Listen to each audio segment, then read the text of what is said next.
انسان کی زندگی میں کچھ چیزیں ایسی ہوتی ہیں جن کے بغیر زندگی گزر نہیں سکتی۔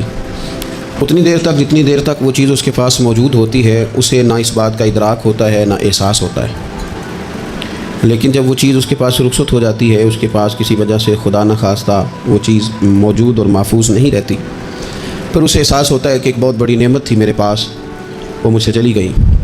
ہماری زندگی کے اندر بہت ساری ایسی چیزیں ہیں کہ اگر وہ ہم سے رخصت ہو جائیں، خدا نہ کرے، تو پھر ہمیں بڑی شدت سے احساس ہوگا کہ یہ نعمت کتنی بڑی ہے۔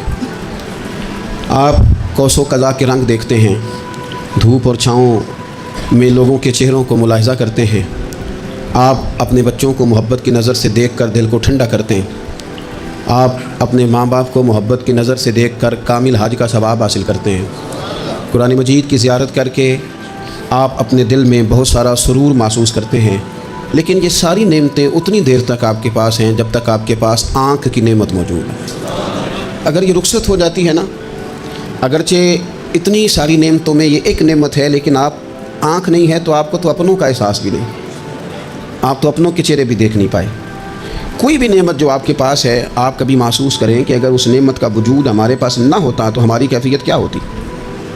یہ سانس ہے، ہم دو دفعہ سانس کا استعمال کرتے ہیں، ایک دفعہ اندر جاتی ہے اور ایک دفعہ باہر آتی ہے۔ اگر اندر نہ جائے تو بھی مسئلہ ہے، چلی گئی ہے لوٹ کر باہر نہ آئے تو بھی بہت بڑی مشکل ہے۔ تو اس کا اندر اور باہر جانا یہ زندگی کا احساس ہے۔ اگر کبھی سانس اکھڑنے لگے اور آپ کے سینے میں آپ کی سانس اٹکنے لگے تو ایک بہت بڑی تشویش ہے، ایک بہت بڑی آکسیجن ہے، پوری طرح سے انسان کو قید کر دیا جاتا ہے، اور وہ کہتا ہے کہ میرا تو سارا وجود سلامت ہے، ہاتھ کام کر رہے ہیں، پیر کام کر رہے ہیں، آنکھیں کام کر رہی ہیں، زبان کام کر رہی ہے، سب کچھ ٹھیک ہے، صرف سانس اکھڑ گئی ہے تو انسان محسوس کرتا ہے کہ یہ ساری چیزیں سلامت ہونے کے باوجود میرے کسی کام کی نہیں۔ آپ کے پاس جتنی بھی نعمتیں ہیں ان کو اگر آپ شمار کریں تو کبھی آپ کہیں گے کہ ساری نعمتوں میں آنکھ زیادہ ضروری ہے، کبھی کہیں گے کان زیادہ ضروری ہے، کبھی کہیں گے زبان زیادہ ضروری ہے، کبھی کہیں گے دل زیادہ ضروری ہے، کبھی کہیں گے روح زیادہ ضروری ہے، لیکن میں آپ سے عرض کروں ان ساری چیزوں کے بغیر گزارا ہو سکتا ہے، رسول کائنات کی غلامی کے بغیر گزارا نہیں ہوتا۔ کیوں؟ اس لیے کہ اگر حضور کی شفقت نہ ہو، نبی پاک علیہ السلام کی رحمت نہ ہو، وہ ابن القیم نے ایک جگہ پہ کہا تھا کہ یہ حضور نے ہمیں انسان بنایا ہے، یہ نبی پاک علیہ السلام نے انسانیت کے اسباق پڑھائے ہیں، اخلاقی رویے کیا ہوتے ہیں حضور نے بتلائے ہیں، اگر حضور کا کرم نہ ہوتا تو انسان ایک دوسرے کو کاٹ کے کھاتا۔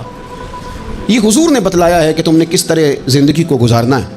محبوب کریم علیہ السلام کا وجود نور ایک ایسی چیز ہے کہ اگر وہ کائنات سے معاذ اللہ سائڈ پہ کر دیا جائے تو اس کائنات کا قائم رہنا کسی صورت بھی ممکن ہے ہی نہیں۔ اسی لیے تو اقبال نے کہا تھا کہ ہو نہ یہ پھول تو بلبل کا ترنم بھی نہ ہو، چمن دہر میں کلیوں کا تبسم بھی نہ ہو نہ یہ ساقی تو پھر میں بھی نہ ہو، خم بھی نہ ہو، اور بزم توحید بھی دنیا میں نہ ہو، تم بھی نہ ہو۔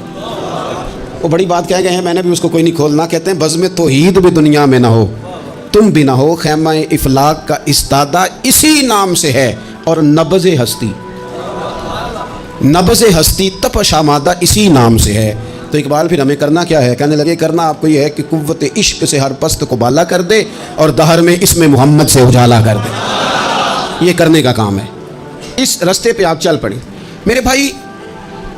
پہلی امتوں کے آپ تذکرے پڑھ لیں، کتابوں میں موجود ہیں، سورہ اعراف کو دیکھ لیں، اس میں بہت ساری چیزوں کا تذکرہ کر دیا گیا ہے، اور بھی قرآن مجید کی بے شمار صورتیں ہیں، آپ ان کو دیکھ لیں، اس پر غور کر لیں۔ جب قومیں نہیں مانتی تھی، انکار کرتی تھیں، تو اللہ تبارک و تعالیٰ انہیں تباہ کر دیتا تھا۔ بات نہیں مانی، ختم ہو گئی۔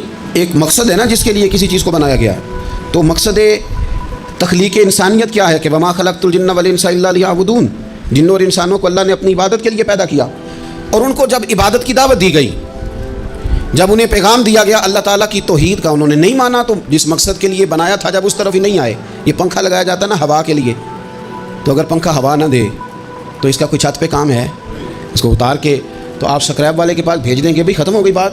تو مقصد جو تھا نا اللہ کی عبادت تھی، تو جب قومیں اللہ کی عبادت کی طرف نہیں آئیں تو اللہ نے انہیں تباہ کر دیا اور صفحہ ہستی سے مٹا دیا۔ اللہ تعالیٰ کے پیارے محبوب علیہ السلام نے کفار مکہ کو، قریش کو، عالم عرب کو، عالم انسانیت کو دعوت دی، وداعیا الی اللہ باذنہ وسراجا منیرا۔ اس منصب پر فائز ہو کر حضور نے دعوت دی۔ جب انہوں نے دعوت کا انکار کیا، حضور نے انہیں عذاب سے ڈرایا، اللہ کے عذاب سے، چونکہ حضور نذیر ہیں، انہوں نے یہ کہا کہ اگر آپ کہتے ہیں نا کہ ہم پر عذاب آئے گا تو پھر آپ وہ عذاب لے آئیں، ہم پہ آئے۔ جب کوئی آدمی منہ سے تباہی مانگے، جب کوئی شخص اپنے منہ سے یہ کہے کہ کر لیں جو ہوتا ہے معاذ اللہ، تو اگر تو سامنے والا کمزور ہو تو شاید وہ کچھ نہ کر سکے، لیکن یاد رکھنا کئی دفعہ کمزور ہوتا ہے تو کچھ نہیں کرتا، تو کئی دفعہ مہربان بڑا ہوتا ہے، رحمان اور رحیم کئی دفعہ کرم نوازی کرتا ہے۔ جب انہوں نے کہا نا کہ لائیں وہ عذاب ہے محبوب جس کا آپ وعدہ کرتے ہیں، تو اللہ نے کیا فرمایا؟ فرمایا وما کان اللہ لیعذبہم وانت فیہم، محبوب رب کی یہ شان ہی نہیں کہ انہیں عذاب دے، کیوں؟ اس لیے کہ آپ ان کے درمیان موجود ہیں۔ اے محبوب علیہ الصلوۃ والسلام، اللہ کی یہ شان نہیں کہ انہیں عذاب دے اس حال میں کہ آپ ان کے درمیان موجود ہیں۔ آپ میری بات کو سمجھیں گے، غور کریں گے کہ کافروں کے درمیان اگر حضور موجود ہوں تو عذاب نہیں آتا، تو قیامت میں جب حضور مومنوں کے بیچ موجود ہوں گے، مجھے کہہ لینے دو نا کہ اساں جہاں گناہیاں دا جدوں اعمال نامہ فرول ہوئے، پھر ذرے ذرے نے سامنے آ جانا ہے، جو منہ تھی بولیا بول ہوئے، اساں بھی کول حضور دے بیٹھ رہنا ہے، لکھ عمل ترکڑی تول ہوئے، او دے کولوں بھی رب نے حساب لینا ہے جیڑا بیٹھا ہی محمد دے کول ہو صلی اللہ تعالی علیہ وسلم، او دے کولوں بھی رب نے حساب لینا ہے جیڑا بیٹھا ہی محمد دے کول ہوئے، جس کو کہتے ہیں قیامت حشر، جس کا نام ہے، جس کو کہتے ہیں قیامت حشر جس کا نام ہے۔ تیرے دیوانوں کے لیے وہ دن تو جشن عام ہے، زیارت ہوگی نا حضور کی، تیرے دیوانوں کے لیے وہ دن تو جشن۔ اور ایک شاعر نے اور بات کھول دی، کہنے لگا ہر نظر کانپ اٹھے گی محشر کے دن، خوف سے ہر کلیجہ دہل جائے گا۔ اچھا جی پھر کیا ہوگا؟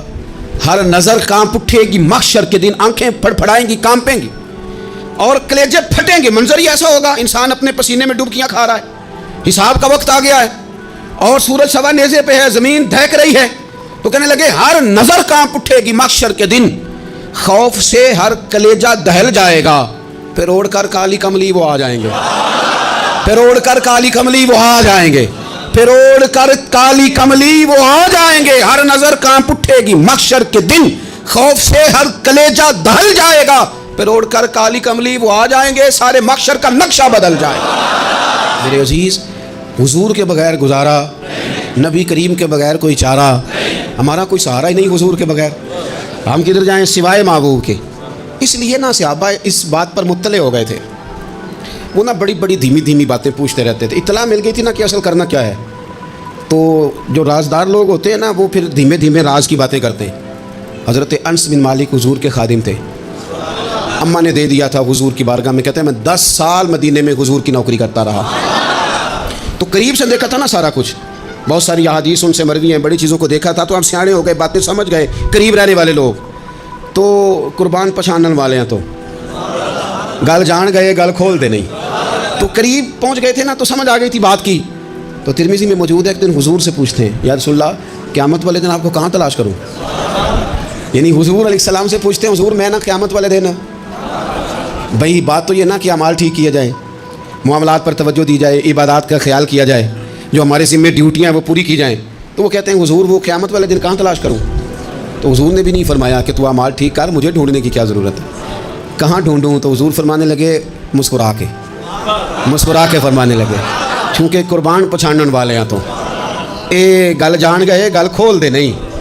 حضور علیہ السلام سے کہا یا رسول اللہ میں نا قیامت والے دن کہاں تلاش کروں؟ تو حضور فرمانے لگے حوض کوثر پہ۔ یا رسول اللہ وہاں کیا ہوگا؟ تو فرمایا امت پیاسی آئے گی تو میں جام بھر بھر کے پلاؤں گا، میں جام بھر بھر کے پلاؤں گا، ایسا کہ تیری خیر تیرے میں کدے کی خیر، ایسی پلا کہ جس کا نشہ عمر بھر رہے۔ اور ایک نے کہا تھا کہ طیبہ سے منگائی جاتی ہے، سینوں میں رچائی جاتی ہے، توحید کی میں پیالوں سے نہیں نظروں سے پلائی جاتی ہے۔ حضور صلی اللہ علیہ وسلم نے فرمایا حوض کوثر پہ بھی جام پلائیں گے۔ سیانے بڑے تھے حضرت انس اور بلا ہمارا کر رہے تھے، یہ حضور سے پوچھ کے نا تو ہمیں ایڈریس بتا رہے ہیں، کیونکہ حدیث روایت کر دی نا تو ہمیں ایڈریس سمجھا دیے، پتے بتا دیے کہاں پہنچنا ہے، ساری جگہ سمجھا دی، چلیں جدید دور آ گیا ہے، انہوں نے لوکیشن بتا دی کہاں کر کے نا کس جگہ جا کے سٹاپ کرنا ہے کام۔ یا رسول اللہ وہاں ملاقات نہ ہوئی تو حضور نے فرمایا پھر پل صراط پہ آنا۔ یا رسول اللہ وہاں کیا ہوگا؟ فرمایا امت گزر رہی ہوگی اور میں دعائیں مانگ رہا ہوں گا، رب سلم امتی رب سلم امتی، یا اللہ میری امت کو سلامتی سے گزار دے، تو وہاں آ جانا، میں دعائیں وہاں مل جاؤں گا، قربان جائیں۔ فاضل بریلوی بول پڑے کہنے لگے خدا کی رضا چاہتے ہیں دو عالم، خدا چاہتا ہے رضائے محمد، اجابت کا جوڑا عنایت کا سہرا، دلہن بن کے نکلی دعائے محمد، اجابت نے جھک کر گلے سے لگایا بڑی ناز سے جب دعائے محمد، رضا اب پل سے وجد کرتے گزریے کہ ہے رب سلم دعائے محمد صلی اللہ ہو۔ تو عرض کی یا رسول اللہ وہاں ملاقات نہ ہوئی تو؟ میں نے کہا وہ ہمیں لوکیشن سمجھا رہے تھے، انہیں تو پتہ تھا پہلے ہی، ایک قربان پچھانن والے ہیں تو ایک گل جان گئے گل کھول دے نہیں، تو وہاں نہ ملاقات ہوئی تو حضور نے فرمایا پھر میزان عمل پہ آنا۔ یا رسول اللہ وہاں کیا ہوگا؟ فرمایا امت کے عمل تول رہے ہوں گے اور میں ان کے لیے دعائیں کر رہا ہوں گا۔ میں نہیں جا سکا کبھی بچوں کے ساتھ پیپر دلوانے، استاد کو اجازت نہیں دیتے، کہتے ایک ایگزامینر اور آئے گا کوئی جس نے پڑھایا ہو اسے اجازت ہے نہیں کہ تو جا۔ ابا جی کو اجازت نہیں ہوتی کہ وہ ایگزامینیشن ہال میں جائے، وہاں تو کوئی اور لوگ آتے ہیں۔ یہ بھی عجیب سبق ہے نا کائنات کا کہ سارے تعلیم و تربیت کے اسباق بھی حضور پڑھائیں، رنگ بھی سارا حضور ہی بتائیں، اور قبر کے سوالات بھی سارے ہمیں حضور بتا دیں، اور جب پیپر ہونے لگے تو سرانے بھی کھڑے ہو جائیں۔ تو پھر کہہ لینا ایک دفعہ پھر کہ وہ دے کولوں کی رب نے حساب لینا، جیڑا بیٹھا ہی محمد دے کول، وہ دے کولوں کی رب نے حساب لینا۔ میرے عزیز ہمارا گزارا نہیں حضور کے بغیر۔ لوگ اصل میں نا ہمارا مسئلہ نہیں سمجھتے، ہمارا مسئلہ کچھ اور ہے۔ لوگ ہمیں نہ بلا وجہ پریشان کرتے ہیں، کبھی جھنڈے سے، کبھی ڈنڈے سے، کبھی جھنڈی سے، کبھی کسی شے سے، کبھی کسی شے سے، کبھی کہتے ہیں وہ نعت اونچی پڑھ لی، کبھی کہتے ہیں سلام اونچا پڑھ لیا، کبھی کہتے ہیں وہ جھنڈیاں لگا دیں۔ میں نے کہا آپ کی بات بھی ٹھیک ہے پر ہمارا مسئلہ تو سمجھو نا، ہمارا گزارا نہیں نا بھائی۔ جو کسی دا عاشق ہوئے وہ گل لو سے دی 100 مکر بہانے کر کے۔ میں پوچھے میاں صاحب نے مزار تے جا کے کہ مکر کرنے ٹھیک نے؟ تساں آخیا نا مکر کردا ہے تے حضور ٹھیک نے؟ تے مینوں لگدا ہے کہ پولا جان دے سے پے کہ سونا راضی کرنا ہوئے تے موڑ ٹھیک نے۔ حضور نے ایک دن کہا تھا، حضرت ابو سعید خدری نے کہا یا رسول اللہ آپ قرآن پاک کی تلاوت کر رہے تھے، قرآن پاک بڑا سونا پڑھتے تھے نا، تو نبی کریم نے سن لیا، اب کیا کریں دلیل دیں گے تو بات مضبوط ہو جائے گی۔ حضور نے سن لیا تو بعد میں فرمایا ابو سعید تو بڑا سونا قرآن پڑھتا ہے، رب کے علاوہ کسی کو دکھا کے عبادت کرنی جائز ہے؟ حضرت ابو سعید خدری کہنے لگے سن رہے ہیں، مجھے پتہ نہیں تھا آپ سن رہے ہیں، ورنہ میں نے تو اور بنا کے پڑھنا تھا۔ اب تو مان جاؤ نا، جو کسی دا عاشق ہوئے گل لو سے دی کر دے 100 مکر بہانے کر کے، 100 مکر بہانے کر کے او دے مرنے مرتا ہے۔ میرے عزیز ہماری مجبوری ہے، لوگ اس بات کو سمجھتے نہیں، ہماری مجبوری ہے، حضور کا میلاد ضروری ہے۔ لوگ سمجھتے نہیں بات کو، اس لیے بلا وجہ رٹا ڈال کے بیٹھتے ہیں۔ بھائی ہم نے تو کوئی رٹا ڈالنا نہیں، نہ سیاست کا، نہ دولت کا، نہ اقتدار کا، نہ کسی اور چیز کا۔ سیاست دے جھگڑے اساں چھوڑ دیتے، اتنے محبت دا جھگڑا ہے، یہ چھڑا کوئی نہیں سکتا۔ تو میرے عزیز ہمارا حضور کے بغیر گزارا، اور نبی پاک علیہ السلام کے بارے میں رب فرماتا ہے وَلَسَوْفَ يُعْطِيكَ رَبُّكَ فَتَرْضَىٰ، محبوب میں آپ کو اتنا دوں گا کہ آپ اپنے رب سے راضی ہو جائیں گے۔ کیا کروں میں؟ اب یہ آیت اتنی شاندار ہے۔ حضرت امام زین العابدین رضی اللہ تعالیٰ عنہ سے کسی بندے نے کہا قرآن پاک میں سب سے زیادہ امید والی آیت کون سی ہے؟ اس کا خیال تھا لا تقنطوا من رحمت اللہ کہیں گے، اللہ کی رحمت سے نا امید نہ ہونا۔ اس نے کہا حضور سب سے امید والی آیت بتائیں۔ وہ کہتا میرے ذہن میں تھا کہ یہ والی آیت پڑھیں گے، تو امام زین العابدین رضی اللہ تعالیٰ عنہ فرمانے لگے سب سے امید والی آیت ہے وَلَسَوْفَ يُعْطِيكَ رَبُّكَ فَتَرْضَىٰ، رب کہتا ہے محبوب اتنا دوں گا کہ آپ اپنے رب سے راضی ہو جائیں گے۔ آیت نازل ہو گئی تو حضور پتہ کیا فرماتے ہیں صحابہ سے؟ فرماتے ہیں رب کہتا ہے حبیب تجھے راضی کرنا ہے، اور جب تک میرے سارے غلام جنت میں گئے نہ میں نے اللہ سے راضی ہونا ہی نہیں، میں نہیں راضی ہوتا اللہ سے۔ سارے جائیں گے تو تب تو میں تو کہتا ہی رہوں گا نا قربان پچھانن والے آتا، وہ گل جان گئے پر گل کھول دے، وہ گل کھول دے نہیں، پتہ چل گیا بات کا۔ حضور کے بغیر گزارا، حضور کے بغیر کوئی چارہ ہی نہیں۔ اور خود حضور کیا فرماتے ہیں، یہ سنن ابن ماجہ ہے، میرے رسول پاک صلی اللہ تعالیٰ علیہ وسلم ارشاد فرماتے ہیں، حدیث کے راوی حضرت ابو موسیٰ اشعری رضی اللہ تعالیٰ عنہ، حضور فرماتے ہیں کہ اللہ نے مجھے اختیار دیا۔ یا رسول اللہ کس بات کا؟ فرمایا رب نے اختیار دیا میں چاہوں تو آدھی امت بغیر حساب کے جنت چلی جائے، اور میں چاہوں تو اللہ سے اختیار لے لوں کہ یا اللہ مجھے شفاعت کا حق دے، میں سفارش کرتا جاؤں اور تو انہیں معافی دیتا جائے۔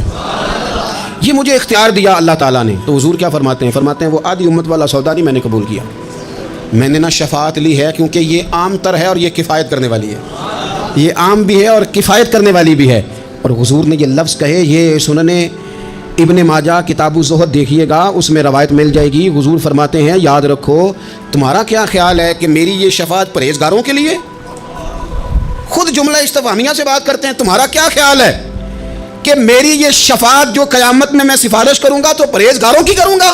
حضور فرماتے ہیں نہیں، میں قیامت میں گناہگاروں کی سفارش کروں گا، میں گناہگاروں کی سفارش کروں گا، گناہگاروں کے لیے عرض کروں گا اللہ کی بارگاہ میں۔ کچھ دن پہلے میں کہیں پڑھ رہا تھا کسی کا مضمون، اس نے تشبیہ کس طرح کی دی ہے مجھے پتہ نہیں، لیکن لکھ دی بات، کہنے لگے ایک وکیل ہوتا ہے ایک شفیع ہوتا ہے. ایک وکیل ہوتا ہے ایک، حضور وکیل نہیں ہمارے، حضور ہمارے شفیع ہیں، شفاعت کرنے والے ہیں.